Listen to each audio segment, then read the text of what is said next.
وحوي ودن كان تاي اللي حدا كي بوجو كرريه لبا بيلود بايس كو هيست لبدا بيلود waxa wanaagsan in laga gudbo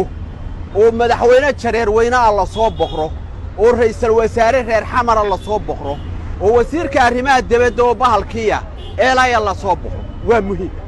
ila dadka xaqooda meel la iska saaro oo dadka reer xamarka ee magaalada 3,000 sano ka hor aasaaseen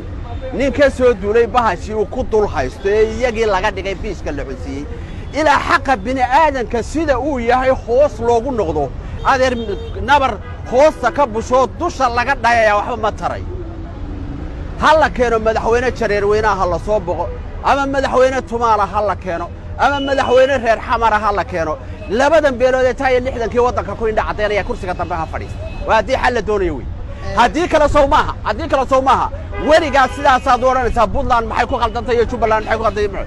ku ishalay madaxweynayaasha manin madaxweyne soo maray waxa looga baahan yahay inuu noqdo dictionary inuu noqdo kursiga dambe intuu fadhiisto ila halkaas khaldan nin markuu xukunka haystay ba tuur lahaa ba hadana doonaya maanta le waxaan wallahi waanu saarayna wallahi waxaanu burburinayna ayaa laga garma wax burburin baa lagu jiray miyaan maalin wax la dhisay maalin kaliya miyaanu alaysa minkum rajulun rashid ninkii loo leeyahay nabi ilaahi luut markay yiraahdeen malaa'igtan wax ka raadinayna nimankii reer luut wuxuu ku yiri alaysa minkum rajulun rashid warta iyo 60kii iyagoo laba garab u kala fadhiyo koonfurtaan uu nim oo garabna uu hogaaminayo Abdulrazak Xaaji Xuseen oo daarooda garabna uu hogaaminayo ninka la yiraahdo Sheekh Ali Jimcaale Baraale they were two factions at that time hada ma garatay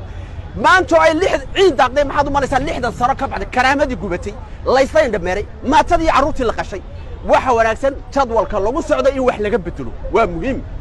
in beelahan 60 sanadood ummadda ka dhigtay bahalkii in laga bedelo kursiga oo la soo saaro dad cusub oo wadanka xuquuq iyo sharaf ku leh nin teeda kale dadkan ka soo yaacay qurbaha ka soo yaacay ee baasaboorada ajnabiga wata ee haba yaraatay aan dalkan wax dana ka lahayn hal laga joojiyo kuwa masaakiinta ku hoos dhintay guriga ku dumeen haloo wadanka xuquuqiisa loo dhiib hal laga baxo waxaas socon mayso maanta dhan walay ka tay inay ka sii dartamayaan inay ka soo reeyeen inta labada beeloodna ordayeen nin qurbaa ka yimi oo wad dhalasho Mareykan sitaana uu meesha